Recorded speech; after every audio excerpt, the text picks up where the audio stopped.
What's up, my comic comrades? Birds of Prey and the Fantabulous Emancipation of One Harley Quinn hits theaters this weekend, so as always, we're going to give you some content themed around said movie. In this case, that would mainly be Harley Quinn. Of course, Black Canary, Huntress, Renee Montoya, Cassandra Cain, and Black Mask are being introduced in this film. But if you know anything about me, you know I'm a massive Harley Quinn fan. In fact, she's my favorite female comic book character. I actually have her first appearance in Batman Adventures issue 12 hanging in my house. So with this being her first film as the central character, we're gonna give her the proper attention. Plus, I'm always excited to talk about her. That being said, today we're gonna take a look at how Harley fell for the Joker and became Harley Quinn, which seems fitting since the Birds of Prey film will be following Harley after her breakup with Mr. J.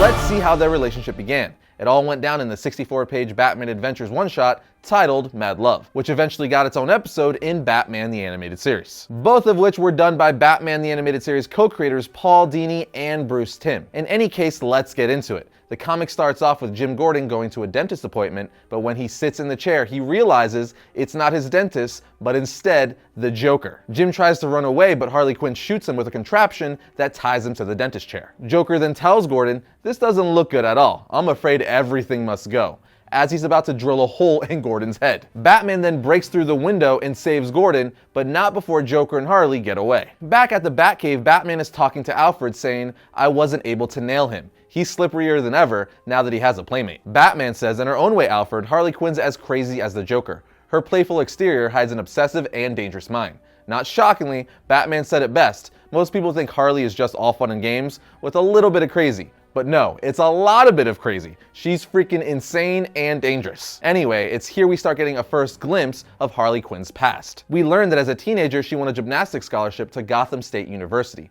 but her real goal was a degree from the university's prestigious psychology department. But she didn't want to get the degree by studying, so she used, let's just say, other methods. You guys know what I'm talking about. The comic then cuts to the present where we get the iconic Harley in red lingerie scene, trying to get the Joker's attention while he's thinking of a plan to kill Batman. But again, he's focused on trying to kill the Bat, so she jumps on his desk and says, "Oh, come on, Puddin', don't you want to rev up your Harley? Vroom, vroom." Which is one of my favorite lines ever. It's just hilarious and crazy that this scene played out on Batman the Animated Series, which aired and played on Fox Kids. After she says this, he just pushes her off the desk. He then goes on how he's trying to think of a comedic genius plan on how to kill Batman. And Harley's like, "Why don't you just shoot him?" This pisses the Joker off and he says, "Know this, my sweet. The death of Batman must be nothing less than a masterpiece. The triumph of my sheer comedic genius over his ridiculous mask and gadgets." He then remembers of a plan he came up with a while ago, called the Death of 100 Smiles, which involves him pushing Batman into a tank full of piranhas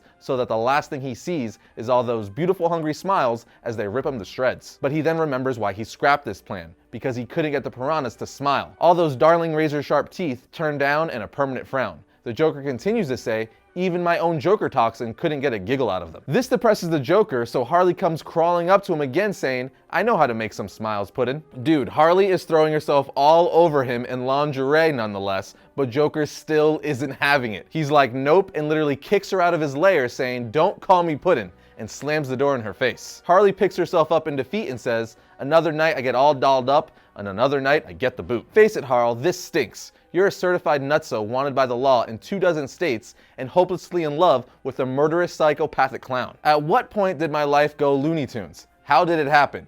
Who's to blame? Batman, that's who. She goes on to start screaming, "Batman, it's always been Batman. He's always been there ruining my life, spoiling my fun, coming between me and my pudding from the very beginning." And this, my friends, is where we see how she met the Joker. It was her first day working at Arkham Asylum, where she's met by Dr. Joan Leland. Leland says, "I must admit, I'm surprised you wanted to intern here at Arkham. Anyone with your grades in med school could have gone anywhere." But Harley replies, "Yes, well, I've always had this attraction for extreme personalities. They're more exciting, more challenging." And Leland says, "And more high profile?" To which Quinzel replies, "You can't deny, there's an element of glamour to the supervillains." And Leland tells her, "I want you to know, these are hardcore psychotics. They'll just as soon kill you as look at you." Long story short, she spots the Joker in his cell and immediately becomes enamored. And later that day, Harley found a little surprise waiting for her in her office, which was a single rose with a note saying, "Come down and see me sometime. Jay." Shortly after, she becomes the Joker psychiatrist, and after some pity story the Joker tells her about his childhood and his abusive father, she starts to feel bad for him, but also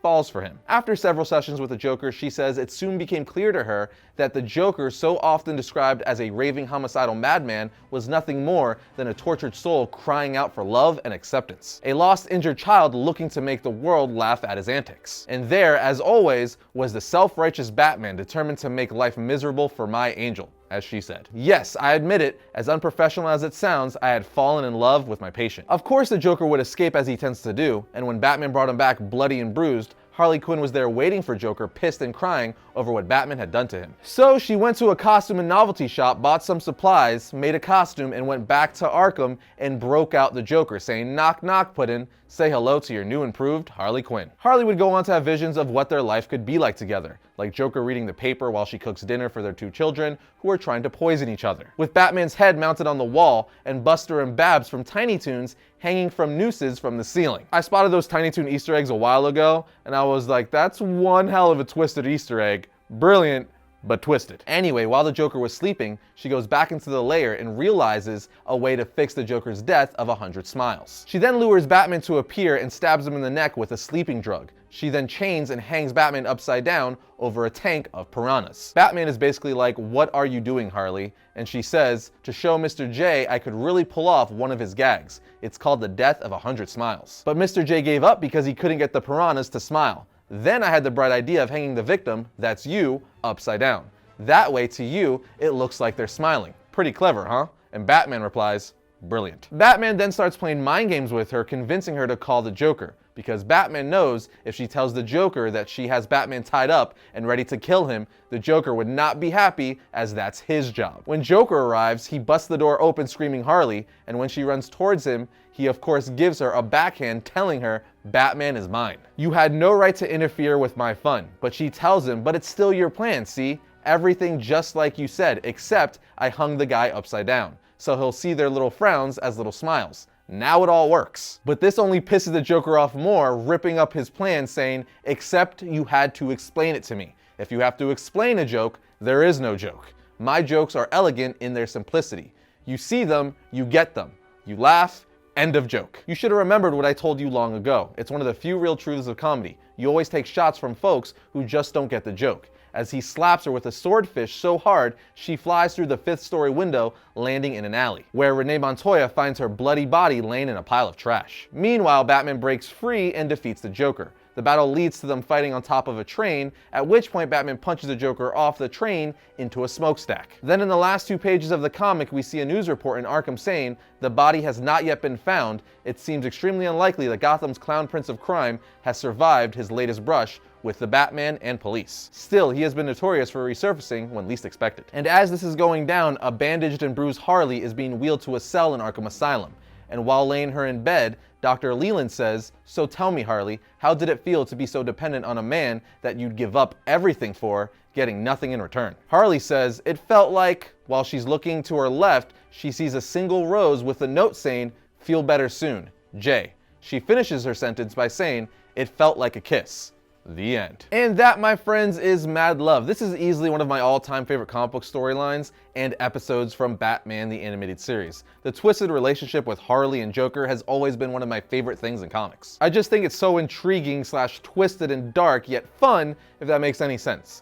Paul Dini and Bruce Timm and everyone involved with Batman the Animated Series had a way of finding that perfect balance of dark yet fun. In any case, that's how it all went down in the comics. I'm very curious to see how the fallout with Harley and Joker plays out in the Birds of Prey movie, and if we get a glimmer of hope for them reuniting by the end of the movie, much like how the end of Mad Love finished. But let me know what you guys think of the Mad Love storyline in the comment section below. First up for the week of the 3rd, we have DC Crimes of Passion issue 1. Passion, betrayal, murder. When you're a private investigator, these are the things you experience daily. But when you add capes to the mix, like Batman, Catwoman, and Harley Quinn, things get even messier. Here we have Batman 88. The conspiracy that will rock Batman's world continues to unfold as the Dark Knight travels to Arkham Asylum to get answers from the Penguin. Now we have Star Wars Darth Vader issue 1. In this new series in the Darth Vader saga, the Dark Lord grapples with Luke's unthinkable refusal and embarks on a bloody mission of rage-filled revenge against everything and everyone who had a hand in hiding and corrupting his one and only son. And finally, we have Immortal Hulk Great Power issue 1.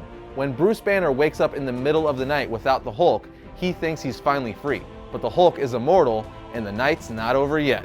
And that brings another episode of Variant to a close, but if you enjoyed today's video or just like Harley Quinn as much as I do, check out our History of Harley Quinn video right here. And if you like our channel, be sure to subscribe and like our videos. It helps us out. But I'll see you guys next time when I talk about all things comics.